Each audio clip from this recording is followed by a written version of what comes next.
deuxième et dernière partie de mon périple au Mexique. Like and dislike. Je vous avais expliqué dans la première vidéo ce que j'ai aimé, ce que j'ai pas aimé. Là, c'est juste une petite nota bene et un résumé total de ce que j'ai vécu. Du coup, donc en dislike, j'ai l'impression que tu achètes un peu leur sourire. C'est-à-dire, ils vont tout négocier, machin et tout. Si t'achètes pas, tu adhères pas à leur truc.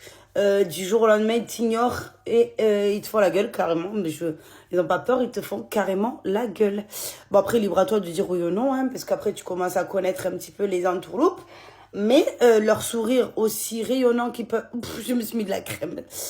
Aussi rayonnante qu'ils sont, tu achètes leur sourire par l'achat de leurs prestations. Les routes avec des dos d'âne. Là-bas, il faut savoir que les routes sont assez droite quand tu vas genre d'une région à une autre, mais dans la ville en soi, ouais, il y a que des grandes avenues en vrai.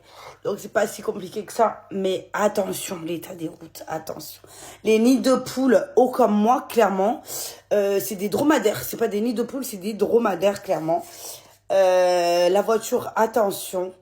Et partout les dos d'âne, plus elles sont petites, plus elles sont violentes. Après, l'achat de l'alcool, c'est-à-dire que à partir d'un certain, enfin, ça dépend des régions, mais dans le nord, par exemple, enfin, vers le Yucatan et surtout particulièrement à Tulum, t'as plus le droit d'acheter de l'alcool à partir de 5 heures. 5 heures PM. Donc, impossible que, admettons, tu as envie d'organiser un truc avec tes potes, etc. Dans le petit appart-hôtel, impossible que tu trouves de l'alcool, même dans les 7-Eleven. Impossible. Un peu plus bas, donc Cancun, tout ça, c'est un peu plus possible jusqu'à 23 heures. Après, Terminado, tu trouves plus rien. À part, bien sûr, Islam Irex et Holbox. Voilà. Dans les likes, les cénotes, j'ai oublié de vous en parler tout à l'heure. Les cénotes, c'est incroyable, mais clairement, on a fait, je crois, on a fait une journée où on a visité carrément 8 cénotes. Oui, c'est très possible, clairement. D'autant que nous, on avait fait la location de voiture, donc en fait, on allait où on voulait, quand on voulait. Et en fait, on a décidé de faire le Casa des Tortues, voilà, le matin. Et la deuxième, l'après-midi, on a fait du coup les cénotes dans le Ushman. Ou Yazmul. Non, je crois que c'est Yazmul. Voilà. Yazmul, c'était incroyable. La première, on avait vu que des cénotes en open air, comme ça. En fait, c'est des grottes avec de l'eau, mais turquoise. Du jamais vu. L'eau, elle est pure. Et tu ressors, ta peau, elle est incroyable, clairement.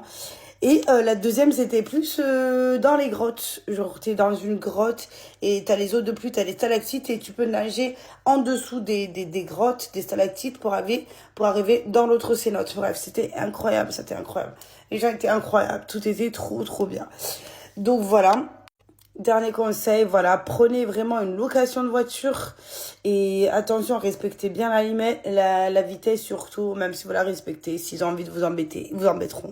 C'est vous et votre chance et prenez la location de voiture. Pour moi, ça a été bénéfique parce que du coup, on a pu visiter, on a fait tout le tour carrément et franchement, 20 jours, on a payé que dalle quasiment, franchement.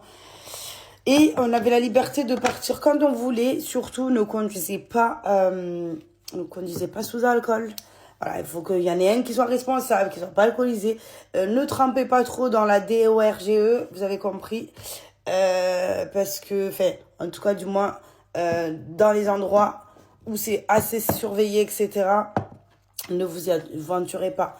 Voilà, ça on n'en parle pas. Chacun fait sa vie comme il a envie. Mais attention à vous, vous n'êtes pas en pays conquis et surtout, vous n'êtes pas chez vous. Bref, voilà. Moi, j'ai senti vraiment comme ça au niveau du coup, vibes, vibrations, etc.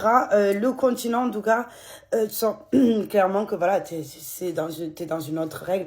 Mais même la vibration, j'ai trouvé que, enfin voilà, j'avais quand même au bout d'un moment envie de rentrer et surtout... tu vois, j'ai beaucoup aimé, mais c'est pas comme le Brésil. Voilà. Je sais que le Brésil, j'y retournerai volontiers. Là, ça sera de manière sélective. Voilà. Sur ce, je vous fais des gros bisous. Love, cœur palmier.